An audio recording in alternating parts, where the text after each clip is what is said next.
and welcome to Wendy's AIP Kitchen. Today we're going to be making pie crust. Yes, an AIP pie crust. It is beautiful, it is forgiving, and it will break. I promise you, it will break. But you know, it's fine. You just put it back together. So first let's start with the dry ingredients. I'm using a cup and a half of Otto's cassava flour. I use the spoon level pour method of measuring. So I'll just show you what that looks like right now. Spoon it in, level it off, and pour it in. Next, I have 3/4 of a teaspoon of salt. I know some people don't like salt in their pie crust. That is totally up to you. If you're not into that, don't put it in there. And 3 teaspoons of gelatin. Whisk this up gently. The reason I say gently is because if you get a little aggressive with this, it will just start flying all over the kitchen. So be gentle. Now I'm going to be adding 3/4 of a cup of palm oil shortening. This is probably one of the most important parts, I think, of making the pie crust, the cutting in. It's very important that you just keep cutting and cutting and cutting until you think that your arm is going to fall off. You'll know it's ready when it begins to come together so well that it almost looks like dough just at this point. Still not ready, we're getting close. See how it's starting to come together now? There, we're at the right spot now. When I cut at it, I almost bring up like these little sheets of dough. So we have cut in our shortening, we've improved our bicep tone, and now we have something that's almost a dough. We just have to add some liquid. So I've got 3 teaspoons of apple cider vinegar, then 1.5 tablespoons of water. And I'm just gonna mix this around with a fork. We interrupt this video to tell you that some of the camera angles may be a little bit off. You see, our film production team grew up and moved away, went to college. But you know, it's fine, it's whatever. Anyway, back to your regularly scheduled program. And now I have some dough, some pie dough. Look at that. For this next part, you'll need 2 sheets of parchment paper. Just put one on the counter. I'm gonna put one hand on the edge and another hand on top, and then just gradually keep pushing and turning, pushing and turning. And the reason I'm putting a hand on the side here is so that we don't get a lot of deep cracks going through here. I don't know if that's ever happened to you when you're making pie crust, but it's really annoying. When you've got it about this big, place the other piece of parchment paper on the top. Take this and put it over the edge of the countertop and then lean up against it so that it doesn't go all over the place.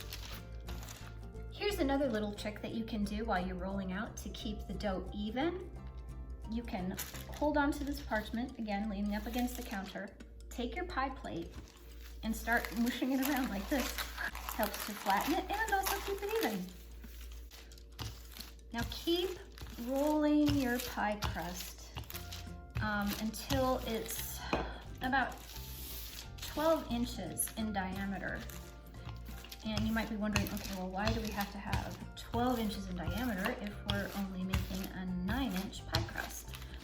And that is because of the sides of the pie plate.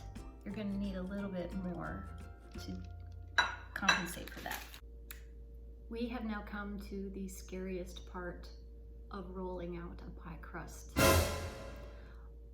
I honestly don't know what's gonna happen every single time I do this, so let's find out. We've got our dough rolled to 12 inches in diameter.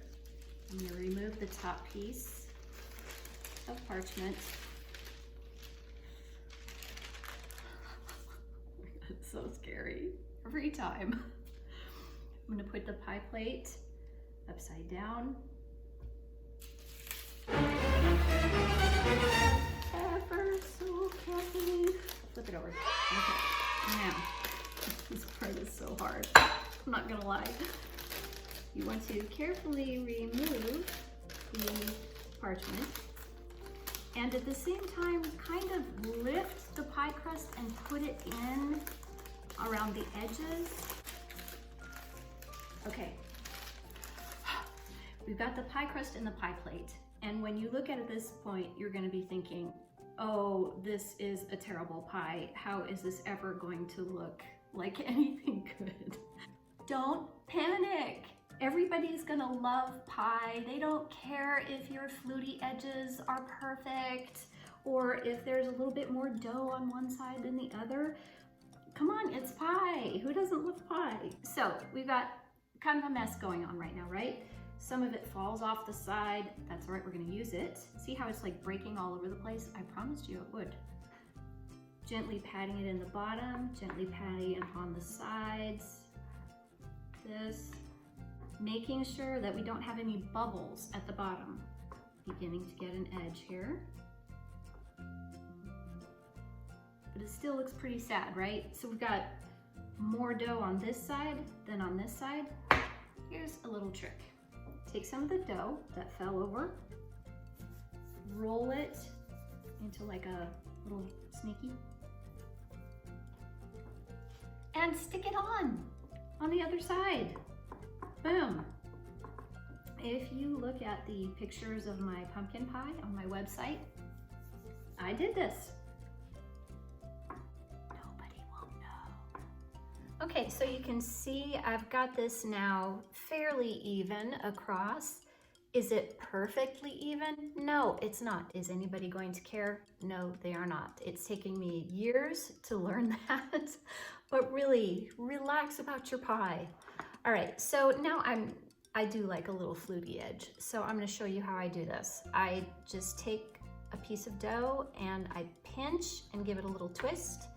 Pinch and twist, pinch and twist. Like so, all the way around. Now I've got a fluty edge. I might just go around and pat it down just a little so that I don't have ridges at the top that are going to burn, but I still have a fluty edge. Last thing before we put this baby in the oven is we need to put a bunch of little holes in the bottom of it. Here I've got a bubble right here. It lets the air out so that you don't get a big lump in your pie crust. You'll need to do the sides as well, but one thing you want to avoid is this little corner. Please don't perforate that corner, because what will happen when you cut a piece of pie and you take it out, the back will break off because you've just perforated it. So stay away from there, but do get the sides as well as the bottom. One last little tip I have for you is when you're baking your pie crust, you can just lightly brush it with a little bit of coconut milk. And I don't know, it just gives it kind of a golden look to it when it cooks. Because for some reason, a lot of things that are made with cassava flour just kind of end up looking white even when they're cooked. And here we have the fully baked AIP pie crust. For the written recipe, go to my website. I will put the link in the description. Thanks everybody for watching. Have a great day. Enjoy your pie. Bye. Wendy's AIP Kitchen was filmed before a live studio audience.